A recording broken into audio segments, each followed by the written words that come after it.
के प्रति awareness develop करना है, तो इसमें सबसे पहली स्टेप है सेल्फ अवेयरनेस।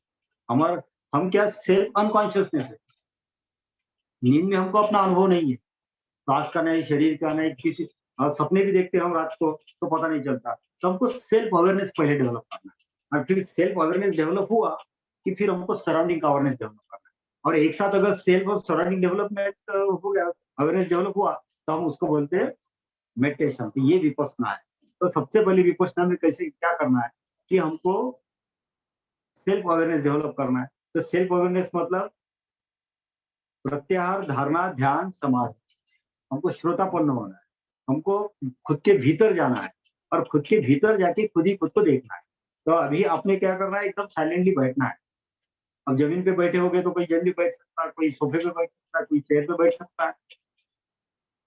तो सहज स्वाभाविक रीढ़ सीधी करना है, रीढ़ सीधी करना है, इतनी सीधी कि सारा जो भार है सर का, पीठ का, नीचे सीट के ऊपर आना है। अगर गर्दन झुकी रही तो फिर वो जहाँ झुका हुआ भाग है वहां दर्द होता है, वो भाग भारी होता है, वहां स्पॉन्डिलोसिस नाम की बीमारी होती है। तो गर्दन झुकी नहीं चाहिए और पीठ झुकी हुई नहीं चाहिए। अगर पीठ भी झुकी हुई रहे तो झुकी अगर है तो वहां स्पॉन्डिलोसिस होती, और सर्वाइकल स्पॉन्डिलोसिस होता, थोरेसिक स्पॉन्डिलोसिस होता, लंबर स्पॉन्डिलोसिस होती। तो रीढ़ सीधी, जैसे हमने बुद्ध की मूर्ति देखी है एकदम सीधी, हाँ तो ऐसे सीधी रीढ़ सीधी करना है। सहज शांति से बैठना है, सहज स्वाभाविक इसमें बैठना है। साधारणतः हम सुखासन में बैठते हैं, या कोई पद्मासन में बैठते हैं, कोई वज्रासन में बैठते हैं। लेकिन अभी आप जैसे घर में बैठे होंगे तो सोफे पे बैठे होंगे, चेयर पे बैठे होंगे, तो सब स्वाभाविक रूप से रीढ़ सीधी, गर्दन सीधी। फिर आंख बंद करना है, तो बंद आंख, और आंख बंद करने के बाद ऊपर की पलक और नीचे की पलक का अनुभव करना है कि बंद आंख को अनुभव करना है। आंख बंद हो गई, और फिर बंद आंख होने के बाद हमको दोनों आंखों के बीच में देखने की कोशिश करना, देखने की कोशिश। तो दोनों आंखों को, आंख बंद किए तो दोनों आंखों के बीच में भ्रुकुटी के मध्य में देखने की कोशिश करने से आपको एक लाल, पीला, सफेद एक प्रकाश पुंज दिखेगा। आप उसको देखने की कोशिश करें। दोनों आंखों के बीच में भ्रुकुटी के मध्य में प्रकाश को देखने की कोशिश करें। तो धीरे से आंखें टर्न कर सकते ऊपर की तरफ, जहाँ बिंदी लगाते, टीका लगाते, वहां देखने से आपको लाल पीला प्रकाश दिखेगा। उस प्रकाश को देखते रहना, देखते रहना। और फिर देखते देखते आपको नासाग्र दृष्टि, श्वास भीतर जा रही, बाहर जा रही, तो उस श्वास को देखना भी है ना, अनुभव भी करना। तो उस प्रकाश को भी देखना है, श्वास को भी देखना। इसको नासाग्र दृष्टि बोला है। तो हमको सेल्फ अवेयरनेस डेवलप करना है। तो श्वास भीतर जा रही, बाहर जा रही, उसको देखना है। आप देखिए, श्वास भीतर जा रही, तो श्वास के साथ भीतर जाने का है थोड़ा सा। तो देखो, श्वास भीतर गई कि कंधे ऊपर उठते हैं, छाती फैल जाती है, नाभि को स्पर्श करती है, नाभि ऊपर उठती। फिर जैसे ही श्वास बाहर जाती है तो नाभि बढ़ जाती, छाती बढ़ जाती, कंधे बढ़ जाती। श्वास बाहर जाती नाक को छूते हुए, और नाक के नीचे ऊपर के ओठ के ऊपर स्पर्श करती। अब उसको अनुभव करें, बस 1 मिनट। और फिर अभी थोड़ा जोर से श्वास लेना, ऐसा थोड़ा सा जोर से श्वास लेना। और जैसे जैसे आप जोर से श्वास लेंगे, गहरी श्वास लेंगे, तो आवाज को सुनना है। श्वास आती श्वास की आवाज सुनना है, जाती श्वास की आवाज सुनना है। तो अगर आप उस आवाज को सुन सके तो आंतरिक कर्ण जागृत हो जाएगा। और फिर जो स्पर्श को अनुभव करो, ये भीतर जाती श्वास, तो उस स्पर्श को अनुभव करना है। बाहर जाती श्वास का स्पर्श अनुभव करना, तो स्पर्शेंद्रिय जागृत करना है। और जैसे आप स्पर्श को देखेंगे श्वास के, तो भीतर जाती श्वास की ठंडक अनुभव होंगी। ये अवेयरनेस, ये साधारणतः हम अनुभव नहीं करते, लेकिन जैसे हम विपश्यना करने जाते, ध्यान करने जाते, तो आपको पता चलेगा कि भीतर जाती श्वास ठंडी है, और फिर जोर से श्वास बाहर फेंकते तो श्वास गर्म है। तो श्वास की ठंडी और गर्मी अनुभव, और फिर श्वास बाहर जाती तो नाक के नीचे ऊपर के ओठ को स्पर्श करती, तो श्वास भीतर जा रही। तो देखो 30 सेकंड आप जोर से श्वास लो, श्वास भीतर जा रही है, बाहर जा रही है, तो उसका स्पर्श इंद्रिय जागृत करना है। फिर उसकी गंध होगी कुछ किसी न किसी तरह की, आप जहां भी रहते, सुगंध होगी, अगरबत्ती लगाई होगी या कोई फूल रखे हुए होंगे तो सुगंध आएगी, या सुगंध नहीं भी होंगी, तो किसी न किसी तरह आप वो कॉन्शियस हो जाना, बहुत सेंसिटिव हो जाना, सजग होना कि कोई गंध है क्या श्वास में, है तो ठीक है, नहीं है तो ठीक, गंध है, दुर्गंध है, या गंध, या फिर गंधहीनता है, तो उसमें गंधेंद्रिय जागृत करना है। फिर श्वास भीतर जा रही है, बाहर जा रही है, उसका स्वाद देखना है, तो उसका स्पर्श भी अनुभव करना है, स्वाद भी देखने का, मुंह में स्वाद कैसा है, फिर उसकी आवाज भी सुनना है, और फिर उसको देखने की भी कोशिश करना है श्वास को। तो श्वास को ऐसे देखना जैसे हम अंधेरे में टॉर्च लगाते चीजें दिखती, तो दोनों आंखों के बीच में जो प्रकाश है वो प्रकाश में श्वास देखने की कोशिश करना, तो अंतर्दृष्टि जागृत। तो देखो 6 इंद्रिय श्वास के ऊपर केंद्रित करना है, और अगर आप इस तरह से केंद्रित कर सके, कॉन्सेंट्रेशन कर सके 6 इंद्रियों को, तो 5 इंद्रिय ये और छठवां मन, तो मन अनुभव करता ठंडी और गर्मी स्पर्श द्वारा, तो उसकी हर श्वास की ठंडक अनुभव करना है, हर श्वास की गर्मी अनुभव करना है।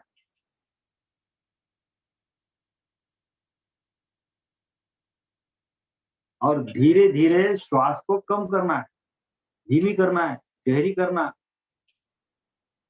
और आपको श्वास को 6 तरीके से अनुभव करना है, 6 तरीके से, और इसको बोलते हैं हम एकाग्रता, एकाग्रता काम। अगर इस तरह से आप एकाग्रता साधने की कोशिश करते, कॉन्सेंट्रेशन डेवलप करने की कोशिश करते, आप खुद में इस तरह के बच्चों को भी करवाने सिखाते, तो बच्चों को भी एकाग्रता है कि किस तरह से कॉन्सेंट्रेशन डेवलप करके पढ़ाई कैसे, कोई चीज डेवलप कैसे करना, चित्रकला, संगीत, शिल्पकला, या किसी भी तरह के काम में एकाग्रता कैसे करना, ये समझ में आएगा। तो इस तरह से श्वास को, इसको बुद्ध ने बोला है आनापान, आनापान सती योग। आनापान का तो श्वास भीतर जा रही, बाहर जा रही, उसको देखना और उसको अनुभव करना। तो ये श्वास को देखने से, अनुभव करने से धीरे धीरे श्वास के प्रति हम सजग हो, और ये पहली कड़ी है, ये पहला चरण है सेल्फ अवेयरनेस डेवलप करने, क्योंकि श्वास एक ऐसी चीज है कि श्वास भीतर जाती बाहर जाती निरंतर, आप कॉन्शियस हो तो नहीं, आप काम करो या मत करो, कुछ भी करो, श्वास चल रही है अपने आप, ये स्वाभाविक प्रोसेस। आप नींद में भी श्वास चलते रहती, लोग को बेहोश हो जाते, कोमा में रहते, कई घंटों महीनों सालों कोमा में रहते, लेकिन श्वास चलती रहती। लेकिन ये जो श्वास है ये अचेतन, ये अनकॉन्शियस है, तो श्वास के प्रति सजगता डेवलप करना है, ये अवेयरनेस डेवलप करना है। तो इस तरह से श्वास को आप देखते रहे, तो जैसे आप ये 6 तरह से जो अनुभव करते देखते, तो एकदम से पता चलता आपको कि मन में शब्द शून्य अवस्था आ गई, विचार शून्यता आ गई, भाव शून्यता आ गई, क्योंकि मन एक तो विचार कर सकता है या अनुभव कर सकता है। हम क्या कर रहे हैं, मन को विचार छोड़ के अनुभूति की तरफ लेके जाए, विचार छोड़ के अनुभूति की तरफ जैसे लेके जाते, तो मन एक तो विचार करेगा तो अनुभव नहीं करेगा, अनुभव करेगा तो विचार नहीं करता। तो जैसे आप अनुभव करते वह शब्द और विचार शून्य, ये अनुभव करना है। तो ये अनुभव करना खुद ही खुद का ये ध्यान, ये अवेयरनेस, ये पहली स्टेप्स है। तो श्वास भीतर जा रही, बाहर जा रही, उसकी ठंडक देख रहे, भीतर जाती श्वास की, बाहर जाती श्वास की गर्मी देख रहे, तो श्वास बाहर जा रही है, ऊपर ऊपर के ओठ को स्पर्श कर रही, एक भी श्वास चुकने नहीं दे रहा। श्वास चुक गई तो आप तो एक तो सो गए, अनकॉन्शियस हो गए, या डिस्ट्रैक्शन ऑफ द माइंड, मन भटक कहीं ना कहीं किसी बाह्य विषय में खो गया, ये तो सुनने में लग गया, देखने में लग गया, या सुनने में लग गया, या कोई चीज की तरफ मन चले गया। अगर इस तरह से कोई कहीं भी मन चले जाता है तो उसको फिर खींचने का, फिर लाने का, मतलब श्वास के ऊपर लगा देने का। इस तरह से श्वास के प्रति एकाग्रता डेवलप करना। एकाग्रता मतलब 6 इंद्रिया, 5 इंद्रिय, छठवां मन, ये अगर श्वास के ऊपर लगाए और श्वास के साथ 5 इंद्रिय, छठवां मन एक हो गया, एकाग्रता। और सजगता का अर्थ फिर आपको ऐसे देखना पड़ेगा कि जैसे आप खोल के किसी चीज को अनुभव करते हैं, ऐसे ही मैं श्वास को देख रहा हूँ। तो श्वास नाक में दिख रही और मैं दोनों आंखों के बीच में से देख, तो देखने वाला एक केंद्र तैयार करना है। तो इस सोई को अनुभव करने वाला पहले केंद्र तैयार करना है। इसको केंद्रीकरण बोलते हैं, क्रिस्टलाइजेशन बोलते हैं, centring of the mind and senses बोलते हैं। तो देखो आप श्वास को भूलना नहीं, एक भी श्वास को भूलना है। श्वास भीतर जा रही, बाहर जा रही, और फिर ये श्वास को अनुभव करते करते आपको अनुभव करना है कि ऊपर का ओठ, नीचे का ओठ का स्पर्श। देखो आप श्वास भीतर जा रही, बाहर जा रही, तो उसको देखने की कोशिश करना है, अनुभव करने की कोशिश करना है। ओठ, ऊपर का ओठ, नीचे का ओठ। फिर दांतों के ऊपर दांत का अनुभव करना है। फिर ऊपर के दांतों के पीछे तालू से स्पर्श करके जीवा का अनुभव करना है। ये जो टिप ऑफ द टंग है वो दांतों के पीछे स्पर्श करना है, और जीवा को हिलने नहीं देना। क्योंकि जैसे जीवा वाइब्रेट होती, कंपित होती, हिलती, तो उसी से शब्द बनते, उसी से विचार बनते। ये जीवा कंठ से अटैच है और कंठ माइंड से अटैच। हम अगर बंद मुंह से भी अगर विचार करते तो जीवा धीरे धीरे कंपित होती रहती, कंठ हमारा जो थ्रोट है वो कंपित होते रहता। तो जैसे तो आप जीवा का अनुभव करते दांतों के पीछे, उसको हिलने नहीं देना। और वो अगर हिलती नहीं जीवा, आप विचार नहीं, और विचार नहीं कर सकते तो thoughtless mind develop, wordless mind develop, शब्द शून्य मन की अवस्था होती, विचार शून्य अवस्था बनती है। विचार ही नहीं तो वहां विकार भी नहीं होता, और तब आप अनुभव कर सकते खुद ही।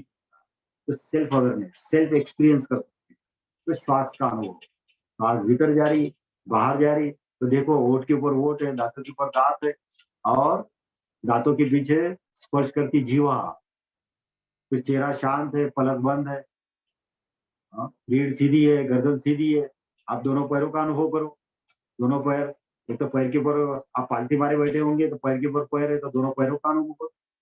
या फिर आप चेयर पे बैठे हैं तो जमीन के ऊपर पैर पैर होंगे तो वो पैरों से जमीन का स्पर्श अनुभव। तो 10 उंगलियां पैरों की, वर्तुलाकार तलवे, ताक अनुभव करना है, तो दोनों पैरों का अनुभव। और फिर हम बैठे हैं तो रीढ़ सीधी है, गर्दन सीधी है, शरीर का भार सीट के ऊपर है, तो नीचे अनुभव करना है, सीट के ऊपर भार कितना है, फिर पैरों के ऊपर कितना भार है, ये देखना है। और इस तरह से पूरे शरीर के प्रति सजग रहना है, संवेदनशील रहना है। तो पूरे शरीर को अनुभव करते हुए फिर श्वास के ऊपर ध्यान को लगाना है, मन को लगाना है, और ध्यान को भी लगाना है। तो देखो पूरे शरीर के, देखो दोनों हाथों का अनुभव करना है। तो दोनों हाथ कहाँ है हमारे, तो साधारणतः हम बैठ के पालती मारे हुए तो पैर के ऊपर दोनों हाथ रहते, तो 10 उंगलियां हाथों की अनुभव करना है, दोनों पैरों का अनुभव करना है, दोनों हाथों का अनुभव, दोनों पैरों का अनुभव, 10 उंगलियां। तो साधारणतः हम हाथों के ऊपर हाथ रखते और 10 उंगलियों का अनुभव करते। अंगूठे से अंगूठा स्पर्श कैसे करना है, फिर दूसरी उंगली बाएं हाथ की दाएं हाथ की उंगली से कैसे स्पर्श कर रही है, तीसरी उंगली दाएं हाथ की बाएं हाथ की तीसरी उंगली से कैसे स्पर्श कर रही, फिर चौथी उंगली, पांचवी उंगली, दोनों हाथों के 10 उंगलियों का अनुभव कर रहे हैं, दोनों हाथों का अनुभव कर रहे हैं, दोनों पैरों का अनुभव, पीठ का अनुभव कर रहे हैं, उसके ऊपर भार है, रीढ़ सीधी, गर्दन सीधी, आंखें बंद है, तो बंद पलकों का अनुभव, ओठ के ऊपर ओठ, दांत के ऊपर दांत, और दांतों के पीछे जीवा का। और इस तरह से पूरे शरीर को अनुभव करते हुए पूरा लक्ष्य, पूरा ध्यान श्वास के ऊपर, ये श्वास भीतर जाए, बाहर जाए, एक भी श्वास छोड़ना नहीं। तो पहले धीरे धीरे जोर से श्वास लेना, छोड़ना, तो हमको अनुभव होता, उसकी आवाज सुनाई देगी। धीरे धीरे आप आवाज श्वास धीरे करते जाएंगे तो धीमे से धीमी भी श्वास की आवाज सुनाई। अगर आप आपके श्वास की धीमी सी आवाज ही सुनाई सुन सकते, तो आप अपने शरीर की भी आवाज सुनाई दे शरीर की भी आवाज सुनाई दे, क्योंकि शरीर के पास भी एक अपनी आवाज है। भूख लगती तो वो बताता, प्यास लगती तो बताता, कहीं दर्द होता तो बताता, हम पानी ज्यादा हुआ तो बताता कि हाँ पानी पूरा हो गया। तो हम खाना खाते तो भूख लगती तो बताता, खाना पेट भर के खाने के बाद भी वो बताता हाँ पेट भर गया। तो शरीर की भी आवाज सुना सकते, फिर हम अपने मन की भी आवाज सुन सकते और अंतःकरण की भी आवाज सुन सकते। अब अभी क्या क्या है कि हम अपने श्वास की भी आवाज नहीं सुन सकते, तो फिर शरीर की भी आवाज सुनाई नहीं देती, फिर मन की भी आवाज सुनाई नहीं देती, अंतःकरण की आवाज सुनाई। तो इस तरह से आपको श्वास की आवाज, ये प्रैक्टिस ऑफ कॉन्सेंट्रेशन। और जब जितनी देर तक आप इस तरह से 6 इंद्रियों को श्वास के ऊपर लगा के श्वास को देखते रहेंगे, अनुभव करते रहेंगे, तो एक अलग तरह का अनुभव होगा। ये श्वास भीतर जा रही, भीतर आ रही, और श्वास भीतर जा रही कि उसकी ठंडक, बाहर जा रही श्वास की गर्मी, उसकी गंध, उसकी ध्वनि, उसका स्पर्श, उसका आना, उसका जाना। और फिर आपको ये पता चलेगा कि श्वास भीतर जाती तो दोनों कंधे कैसे ऊपर उठते, अनअवेयरनेस में। और ऑर्डिनरी कॉन्शियसनेस में हमको ये अनुभव ही नहीं होता कि श्वास भीतर जाती कंधे ऊपर, ये छाती ऊपर बैठती, ऊपर उठती, नीचे बैठती, इसका भी अनुभव हमको नहीं। जैसे हम श्वास को देखते तो छाती का अनुभव, श्वास पेट में जाती, नाभि ऊपर उठती, श्वास जब बाहर जाती तो नाभि बैठती, तो पूरे नाभि का भी अनुभव। इस तरह से नाक से लेके नाभि, नाभि से लेके ना नाक तक, और फिर नाक से लेके श्वास ओठ तक, ये पूरे वर्तुल को देखना। और जब पूरे वर्तुल को बहुत सहज स्वाभाविक, अब एकदम धीमी श्वास, और आपने श्वास नहीं भी लिया तो उसको देखना है कि स्वाभाविक रूप से श्वास। और इस तरह से पहले जोर जोर से लेके देखने का, और फिर कॉन्सेंट्रेट करने की कोशिश करने का, फिर उसके प्रति सजग होने का। तो देखो ये श्वास कैसे धीमी गहरी श्वास भीतर जाती, बाहर जाती, ये पूरे श्वास के वर्तुल को देखना, नाक से लेके नाभि तक, नाभि से लेके नाक और वो, ये पूरा वर्तुल। तो इसके फिर दो अंतराल है, दो पॉइंट है श्वास में। एक श्वास बाहर जाती और एक क्षण के लिए रुकती। आप ओठ के ऊपर अनुभव कर सकते कि श्वास जाके एक क्षण के लिए रुकती, ये बाह्य अंतराल, इसको ब्रह्म केंद्र। और फिर श्वास भीतर जाती, नाभि को छूती, एक क्षण के लिए रुकती है, उसको आंतरिक केंद्र बोलते हैं, उसको आत्म केंद्र बोलते हैं। ये जो जीवन की प्रक्रिया है, इससे आपको अनुभव होगा कि ये जो जीवन है, जिससे मैं जीवित हो रहा हूँ प्राण ऊर्जा से, ये बाहर भी जीवन है, भीतर भी जीवन। या ऐसा नहीं है कि हाँ जीवन मेरे भीतर है, नहीं। जिस प्राण ऊर्जा से मैं जीवित हो रहा हूँ, ये जीवन ऊर्जा, ये प्राण ऊर्जा बाहर भी है, भीतर भी। जीवन बाहर भी है, भीतर भी। तो मैं आपको इस तरह से धीरे धीरे श्वास को देखना, अनुभव करना, कि आपको अनुभव हो कि मैं श्वास का करता नहीं हूँ, मैं श्वास ले नहीं रहा, मैं छोड़ नहीं रहा। क्योंकि नींद में श्वास नहीं लेता, कोमा में श्वास नहीं लेता, और हम काम करते तो श्वास नहीं लेता। तो मैं श्वास का करता नहीं हूँ, अकर्ता हूँ। ये अकर्ता का बोध होना है, अकर्ता का। I am not doer, I am only seer. मैं सिर्फ देखने वाला। और आप सिर्फ देखते रहते तो आपको अनुभव होगा कि श्वास आ रही अपने आप, अपने आप जा। तो ये श्वासानुपस्थित, ये बुद्ध ने सिखाई हुई पहली स्टेप, आनापान, श्वास का आना और जाना। लेकिन गहराई में फिर इसका ऐसा है, ये श्वास आ रही, जा रही, मैं उसको देख रहा हूँ। तो हम आँख खोल के दूसरी बाहर की चीजों को देख, तो मैं केंद्र बन जाता हूँ, और बाहर की चीज दृश्य बन जाती। तो बाहर की चीजों को देखते हैं तो दृश्य, और हम देखते हैं दृष्टा, और दृष्टा को दर्शन होता। ये तीन चीजें रहती है हमारे देखने, दृश्य, दृष्टा, दर्शन। और किसी चीज को अनुभव करते, दृश्य का अनुभव करते, तो वो जो दृश्य है वो ज्ञेय है, और जो दृश्य का अनुभव होता है वो ज्ञान होता है। ज्ञान किसको होता है? ज्ञाता। ये तीन भागों में डिवाइड करना है ध्यान को। हमारे ध्यान की प्रक्रिया को तीन भागों में डिवाइड करना है, दृश्य, दृष्टा, दर्शन, ज्ञान, ज्ञाता और ज्ञेय।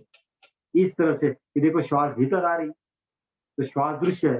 तो जैसे दूसरे को देखते हैं ऐसे श्वास को देखो, तो श्वास आ रही जा रही है दृश्य है, और उसको देखा जा रहा है। तो जो देख रहा है वो हमारे भीतर, वो हम दृष्टा, वो हमारे भीतर का विटनेसिंग कॉन्शियसनेस, वो हमारे भीतर का साक्षी तत्व। और वो साक्षी तत्व और क्या है, हमारे भीतर का आलोक है, हमारे भीतर का प्रकाश है। हमारे भीतर जो चेतना है उसका एक प्रकाश है दोनों आंखों के बीच में, वो प्रकाश पे वो श्वास को देखता है। वो प्रकाश ही फिर तीसरे केंद्र बन जाता, वो तीसरी आंख बन जाती, वही प्रज्ञा चक्षु बन जाता, वही बोधि चक्षु बन जाता, और वही बुद्ध का अंग बन जाता। तो इस तरह से आपको 3 मिनट, 4 मिनट, 5 मिनट श्वास को देखना। श्वास भीतर जा रही, बाहर जा रही, और जब तक आप इस श्वास के ऊपर ध्यान कर रहे, तो बाह्य जगत खो जाता। अब आप ये अनुभव कर सकते कि श्वास भीतर जा रही, बाहर जा रही, तो कहीं कोई आवाजें भी आ रही होंगे बाहर बाहर की, तो आप बंद आंखों से उसको सुनने की कोशिश करना। तो ये awareness of the self and surrounding. कहीं बाहर कोई कार जा रही होंगी, कोई बस जा रही होंगी, कि या कोई अपने फ्लैट के बाहर कोई बात कर रहा होगा, या किचन में कोई काम कर रहा होगा, तो बर्तन बजे होंगे, किसी ने टीवी शुरू कर दिया होगा, किसी का मोबाइल, तो बंद आंखों से ही अनुभव करना। तो अनुभव भी इस तरह से करना कि कौन से दिशा में आवाज आ रही, बाएं तरफ आ रही, कि दाएं तरफ आ रही, कि सामने आ रही, कि पीछे, बिना देखे। अगर इस तरह से आप ध्यान करते, तो ये हो गया awareness of the self and surrounding. हम स्वयं के प्रति भी जागे हैं, और बंद आंखों से अपने सराउंडिंग जो है उसके प्रति भी जागे। ये बेसिक लेवल का अवेयरनेस है थ्रू अनापा। इस तरह से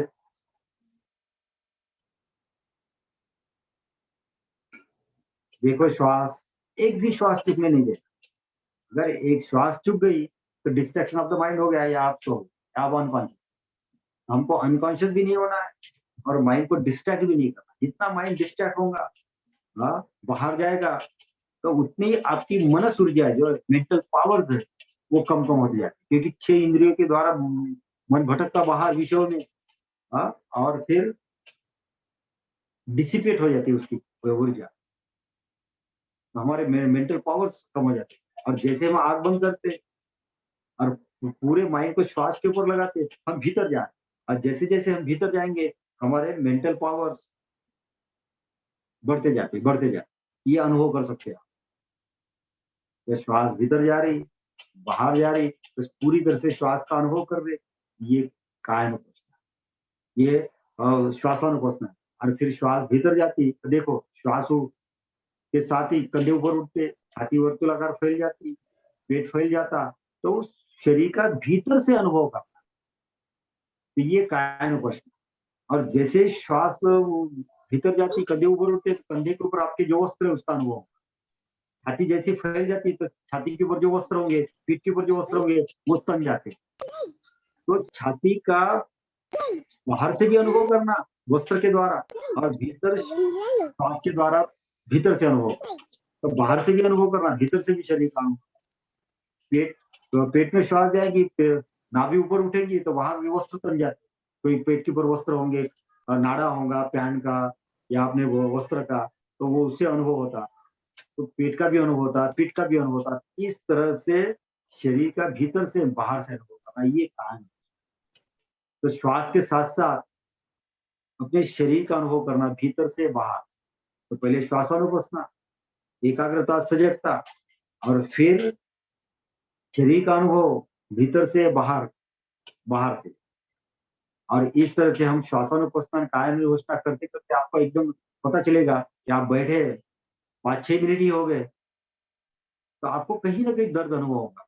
पैर सुन हो गए, और घुटने में कहीं दर्द हो रहा होगा, पिंडली में दर्द हो रहा होगा, कहीं बैठे बैठे तो जो अपने थाइज है, थाइज दब रही है, तो वहां थोड़ा सा आपको हेवीनेस लग रहा होगा। These are all the sensation, वेदना।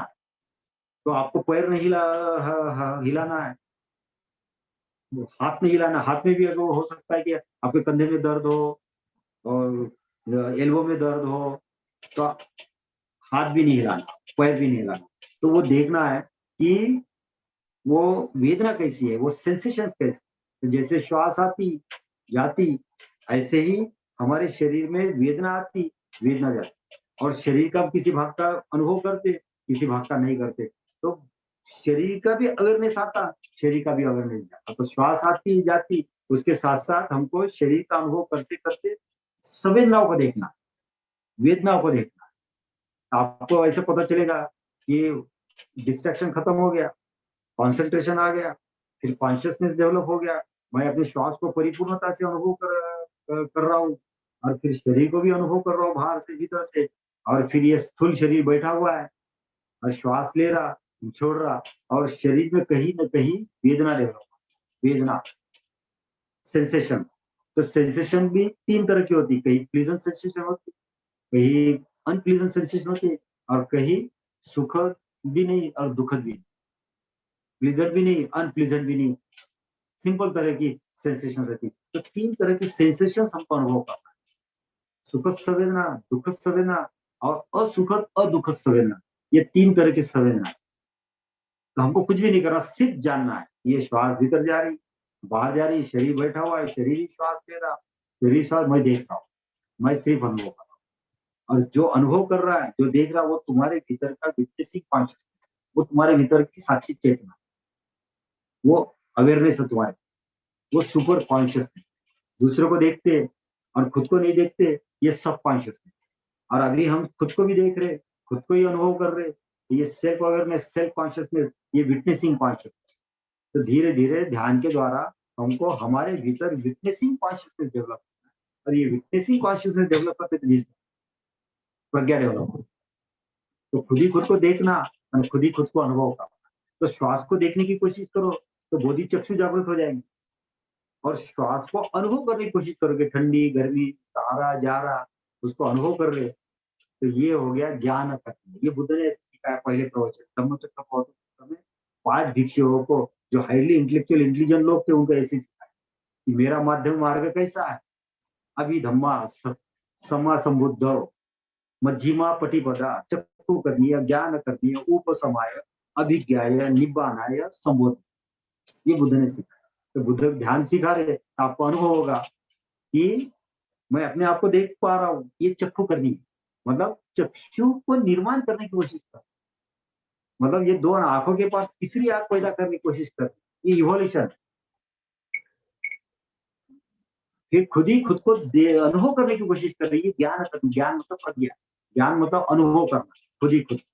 तो ज्ञान, और जैसे आप देख रहे, अनुभव कर रहे, खुद ही ऊपर समाया, आप एक अलग तरह की शांति अनुभव, ऊपर समाया, ऊपर का अर्थ शांति, पवित्रता, शांति, और समाया, तुमको लगेगा कि यार मैं धीरे धीरे गहन शांति में समाया है, समा, एक पवित्रता में समाया, कुछ भी नहीं हुआ।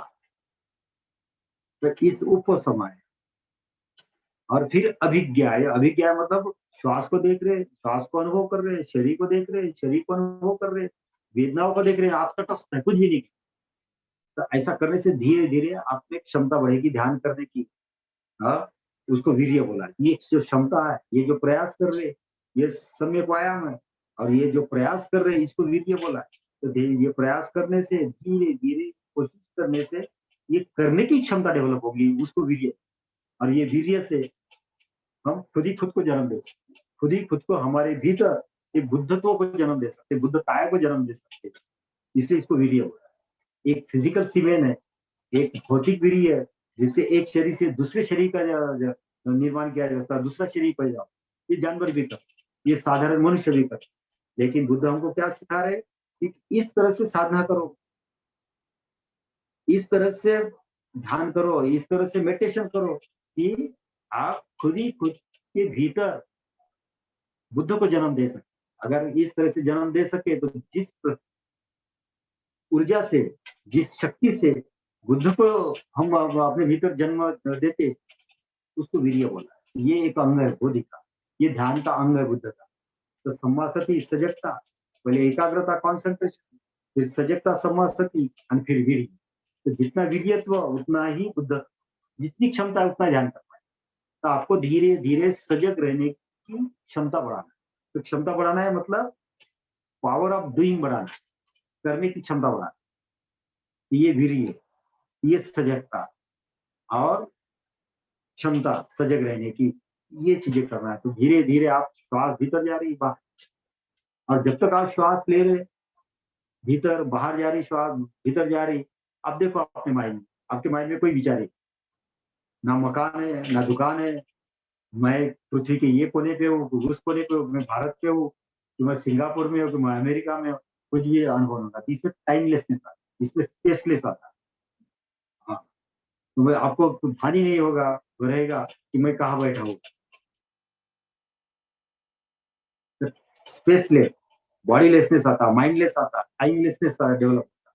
और जितना इस तरह की अवस्था में आप रहते, आप शुद्ध रहते। और शुद्ध रहने का मतलब कोई भी विजातीय तत्व बाहर का भीतर प्रवेश नहीं करता। नहीं तो आपके द्वारा विजातीय तत्व तो प्रवेश करता, रूप प्रवेश करता, और अच्छा है बुरा है, और हम उसकी इवोल्यूशन में जाते, मूल्यांकन में जाते, अच्छा है तो चाहिए, बुरा है तो नहीं चाहिए। और राग द्वेष हर सेंस के ऑर्गन, कान से कुछ सुनते हैं, ये प्रशंसा है, ये निंदा है, और फिर उसके ऊपर विचार करते रहते, ये सारी चीज बंद। अरे ये स्वाद अच्छा है बुरा है, ये स्पर्श अच्छा है बुरा है, हाँ, ये गंध ऐसा है, हाँ ये दुर्गंध है, कुछ भी नहीं होता। बस आप बैठे हैं, खुद अपने आप को देख, ये अपने आप को देखने की कोशिश, अपने आप को अनुभव करने की कोशिश, ये सेल्फ अवेयरनेस, ये सेल्फ कॉन्शियसनेस है। और इस तरह से अपने आप को अनुभव करते हुए स्वाभाविक रूप से बाहर क्या चल रहा है तो बंद आंखों से अनुभव, तो दिशा बोध होना चाहिए। अगर चिड़िया की आवाज आती पीछे, अरे ये पीछे कोयल की आवाज आ रही है, चिड़िया की आवाज आ रही है, कौवे की आवाज आ रही है, ये बाएं तरफ आ रही है, लेफ्ट तरफ, तो इस तरह से हमारा एक सुप्रीम कॉन्शियसनेस डेवलप होता है। और बिना देखे ही हमको पता चलता है कि शाओलिन टेम्पल में ऐसी अवेयरनेस डेवलप किया जाता है, ये जूडो कराटे में डेवलप किया जाते हैं कि पीछे से भी किसी ने वार किया तो ऐसे ही उनका आवाज से, हवा के स्पर्श से ही पता चल जाता कौन कहाँ वार कर रहा है। तो ये अवेयरनेस, और ये अवेयरनेस मतलब ये मेडिकल साइंस में लिखा हुआ है, the consciousness is a state of awareness of the self है। और इस तरह से हम सेल्फ अवेयरनेस नहीं है, हम कॉन्शियस नहीं, हम अवेयर नहीं, हम सब कॉन्शियस नहीं। अब सब कॉन्शियस में जानवर जीते, सब कॉन्शियस में साधारण लोग जीते, और सब कॉन्शियस में फिर सुख, दुख, ये अच्छा ये बुरा, हम्म, ये प्रशंसा, ये निंदा, ये चाहिए ये नहीं चाहिए, डिजायर तैयार हो जाते हैं। डिजायर से फिर डिस्टर्बेंस डेवलप हो जाते, और डिस्ट्रक्शन होता, और फिर हम दुख में चले जाते। ये डिजायर से फिर डिसीज तैयार हो, इस तरह से माइंड डिवाइड करता रहता हर चीज को। पांच इंद्रियों के द्वारा कोई भी चीज बाहर की दुनिया में देखते हैं, डिवाइड करते, और डिवाइड करके फिर डिजायर डेवलप करते, और डिजायर से फिर डिसीज तैयार। तो इस तरह से आदमी की फिर इम्यूनिटी कम होती। तो ये अगर आप इस तरह से ध्यान करते, जब भी काम करना है तो काम के ऊपर भी ध्यान लगा सकते, कि अपने आप को करते हुए देखना, ये वर्क में टेस्ट। आप किचन में खाना बना रहे, तो आप अनुभव करो पहले से लेकर सर तक, श्वास का शरीर का अनुभव करते हुए काम करोगे, तो ये वर्क में टेस्ट। आप टीवी भी देख रहे, तो अपने आप को देखते हुए देखना, ये मेरा शरीर बैठा और मैं देख रहा हूँ। या कहीं गाड़ी चला रहे, या ऑफिस में काम कर रहे, तो श्वास का शरीर का अनुभव करते हुए अगर काम करेंगे, तो उसमें फोर्सेस इंटीग्रेट होती है, डिस्ट्रैक्टेड माइंड नहीं रहता, और उससे हमारी मनस ऊर्जा सेव हो जाती। और मनस ऊर्जा सेव होती तो आप कितना भी काम करो कभी भी थको। ये मेरा खुद का अनुभव है कि मैं 14-14 घंटे पेशेंट चेक किए, बहुत काम किया, लेकिन जैसे सुबह ऊर्जा रही थी ताजी फ्रेश, वैसे मैं रात को 12 बजे भी वैसा ही फ्रेश ताजा, कभी भी थकते नहीं। क्योंकि थकता कब? सोचने से, वॉन्डरिंग ऑफ द माइंड से, डिस्ट्रैक्टेड ऑफ माइंड से, ये थकता आदमी, उससे स्ट्रेस होता, उससे टायर्डनेस आता, और फिर आदमी को लगता है कि मैंने विश्राम करना चाहिए, सोना चाहिए। अगर इस तरह से वो आप ध्यान करते, तो ये है श्वासानुपोषणा, कायानुपोषणा, वेदनानुपोषणा, और वेदना भाग है मन का। आप बैठे बैठे मन को भी देख सकते हो। अब देखो चित्त को देखो, श्वास को देखते हुए मन को देखो, तो श्वास को देखते हुए, शरीर को देखते हुए चित्त को देखोगे। अगर हम ध्यान में सघन नहीं होते, और ध्यान में उतने डेवलप नहीं होते, विकसित नहीं होते, तो चित्त में कोई भी चीज आ जाए, कितना देर सिखाएंगे, कब खत्म होगा, कब मैं आँख खोलूं, हाँ, ऐसे ऐसे विचार करते। इसको भी देखना है कि ये मेरे मन में भाव कैसे आ रहे, विचार कैसे आ रहे। अगर आप निरंतर सतत इस तरह से अगर अपने चित्त को देखते रहते, तो जो हमारे भीतर की ऊर्जा चित्त के साथ संलग्न होके विचार करती है, प्रतिक्रिया करती है। तो जैसे आप चित्त को देखोगे, तो चित्त को विचार करने के लिए शक्ति ही नहीं मिलती, तो माइंडलेसनेस डेवलप। इस तरह से हम शब्द शून्य अवस्था डेवलप में चले जा सकते हैं, विचार शून्य अवस्था में चले जाते हैं। वृत्तियां भी अगर आती है तो देखना, ये एक अलग तरह का ध्यान है, वो हम कभी और करेंगे। लेकिन अभी सिर्फ आपको बेसिक लेवल पे श्वास को देख के आना चाहिए, शरीर को देख के आना चाहिए, वेदना को देख के आना चाहिए, और आपको चित्त को देख के आना चाहिए बस। अगर आप चित्त को देख रहे, श्वास को देखते हुए चित्त को देखते रहेंगे, तो चित्त शांत है, उपसमाय। ये चक्षु करनी है, ज्ञान करनी है, उपसमाय। अभिज्ञा, अभिज्ञा का अर्थ विशेष रूप का ज्ञान, सराउंडिंग का ज्ञान है। आजू बाजू में क्या घटित हो रहा है, कहीं बर्तन गिर गया, कर ये ग्लास की आवाज है, ये बर्तन की आवाज है, ये पेन की आवाज है, ये चम्मच की आवाज है, बच्चा चिल्ला रहा है, ये लड़की का आवाज है, ये लड़के का आवाज है। बंद आंखों से सारी चीज, ये अभिज्ञा का भाव। हाँ, तो इस तरह से बुद्ध पावर्स डेवलप करते, हमारी अलग अलग तरह से क्षमताएं डेवलप करते। तो ये बेसिक मेडिटेशन है। श्वास को देखना, श्वास को अनुभव करना, पहले एकाग्रता की कोशिश करना, फिर एकाग्रता के बाद सजगता की कोशिश करना। सजगता का अर्थ सही ढंग से जग जाना, मतलब जैसे आप खोल के देखते दूसरा अलग दिखता, हम अलग दिखते बाहर की दुनिया में, तो ऐसे ही बंद आंखों से श्वास के ऊपर ध्यान करें तो श्वास अलग दिखता है, और मैं देखने वाली चेतना अलग होना चाहिए। ये धीरे धीरे डिसआइडेंटिटी, हम आइडेंटिफाइड श्वास के साथ, शरीर के साथ, मन के साथ। तो श्वास से डिसआइडेंटिफिकेशन होना चाहिए, शरीर से डिसआइडेंटिफिकेशन होना चाहिए, और फिर चित्त के प्रति भी डिसआइडेंटिफिकेशन, अतादात्म्य चेतना। चित्त से एक नहीं होना, चित्त से दूर रहना। और चित्त से दूर, इसको बुद्ध ने बोला है वेरम, वीरत होना। वेरम होने का अर्थ है वीरत होना। तो पहले श्वासों से विरत होने की कला सीखने का, फिर शरीर से विरत होने की कला सीखने का, फिर संवेदनाएं आती, सुखद दुखद, हाथों में, पैरों में, घुटने में, वो हमको विचलित करती। हम हाथ हिलाते, पैर हिलाते, हाँ, कभी चिटिया आती, वो डिफरेंट टाइप्स ऑफ सेंसेशन है। कभी बहुत जड़ हो जाता, ऐसे लगता है अरे वाह बहुत जड़ हो, क्योंकि हमको अभ्यास नहीं है। हम कितनी भी देर तक बातें कर सकते, चल सकते, तो कुछ भी नहीं होता। लेकिन 10 मिनट भी अगर ध्यान करोगे, तो आपको एक अलग तरह का ऐसा लगेगा कि अरे बहुत हो गया। हाँ, मैं कब आँख खोलूँ, कब पैर हिलाऊँ, कब हाथ हाथ हिलाऊँ, ऐसा अनुभव होता। तो हाथ नहीं हिलना, पैर नहीं हिलाना, तो जितनी देर तक आप बैठे रहेंगे इस तरह से, श्वास को देखते रहेंगे, शरीर को देखते रहेंगे, संवेदना को देखते रहेंगे, चित्त को देखते रहेंगे, तो देखने वाला कॉन्शियसनेस डेवलप, सियर्स डेवलप होगा, उसको जन्म देना है। वो सियर जो है हमारे भीतर का, वो बुद्धंग, ये बुद्धं शरणं गच्छामि। ये बोधि की साधना करने से जो बोधि का अंग है, जो बुद्ध अंग है, जो खुद ही खुद को देखता, खुद ही खुद को अनुभव करता, और खुद को देखते हुए बाहर भी देखता, अनुभव करता, वो बुद्धं शरण, ये बुद्धं शरणं गच्छामि। और जब तक ये बुद्धं शरणं गच्छामि नहीं होगा, हमको धम्म समझ में नहीं आएगा, और धम्म समझ में नहीं आएगा तो धम्मं शरणं नहीं होगा। तो बुद्धं का अर्थ ये बोधि को हमारा अंग बना, ये खुद ही खुद को देखने वाली प्रक्रिया को अंग बना, और खुद ही खुद को अनुभव करने वाली क्षमता को अंग बनाना, ये बुद्धन। और ये बहुत गहन, बहुत अद्भुत है, अलौकिक, अलौकिक, और बहुत ईसोटेरिक भी है, रहस्यमय भी है। ये शब्द होते हुए भी शब्द नहीं है, ये अनुभूति जन्य अवस्था। अगर इस तरह से आप देखो, तो आपको एक अलग तरह का खुद ही खुद को देखने का अनुभव, अलग तरह की शांति, अलग तरह का आनंद। तो श्वास को देखो, शरीर को देखो, वेदनाओं को देखो, चित्त को देखो, तो फिर आपको ऐसा लगेगा 10 ही मिनट में, अरे मेरे शरीर का आकार खो गया। जैसे आँख खोल के देखते थे, मैं अरे कोई मोटा है, कोई पतला है, तो ऐसे आँख बंद करके देखोगे कि मेरा पेट छोटा है कि मोटा है, मैं मोटा हूँ कि पतला हूँ, आकार शून्य हो जाएगा। हाँ, तो सिर्फ वहाँ निराकार का अनुभव, निराकार, आकार शून्यता का अनुभव, फिगर ही दिखेगी नहीं। फिर दूसरा अनुभव होगा कि अरूप का अनुभव होगा। हमारे शरीर का रूप है, कोई काला है, कोई गोरा है, कोई आपको सुंदर सुंदर, लेकिन भीतर देखोगे रूप ही नहीं। तो ये जो अनुभव हो रहा है, ये अरूप का अनुभव, ये निराकार का अनुभव। और इसके अगर आप भीतर देखते रहेंगे तो आपको एजलेसनेस का अनुभव, एजलेस, अरे मैं बूढ़ा हूँ कि जवान हूँ, हाँ, तो अनुभव नहीं होगा। जब आँख खोल के देखते आईने में तो उम्र पता चलती, दूसरे को देखते तो पता चलता इसकी उम्र ये है, वो हमको बता था कि तुम्हारी इतनी उम्र होगी करके। लेकिन आंख बंद करके खुद ही खुद को देखते तो देखने वाली क्षमता डेवलप होती, एनर्जी की कोई ऊर्जा। इसलिए बुद्ध की मूर्ति, महावीर की मूर्ति देखते, वो एकदम यंग है। हाँ, चेहरे पे यौवन है उनका।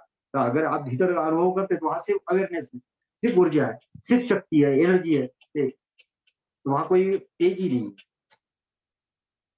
इस तरह से एजलेसनेस, तो बॉडीलेसनेस, तो आकर गया तो बॉडीलेसनेस, पता ही नहीं चल रहा कितना टाइम हो गया था, टाइम ही। और फिर एजलेसनेस, और कहाँ बैठे ये भी खो जाता, तो स्पेसलेसनेस। तो ये है शून्यता बुद्ध की, और ये है पूर्णता चेतना की। ये अचेतन मन को चेतन कर दिया, बस पूरा दिख रहा। तो वहां से अंत में तुमको पता चलेगा कि बस वहां प्रकाश है, कुछ भी नहीं। अगर इस तरह का अगर अनुभव हुआ कि जैसे सूरज उगता सुबह, तो जैसे जैसे सूरज उगता तो अंधेरा छटते जाता, सारा जहां प्रकाश होता, तो हमारे भीतर दोनों आंखों के बीच में वो क्षितिज है,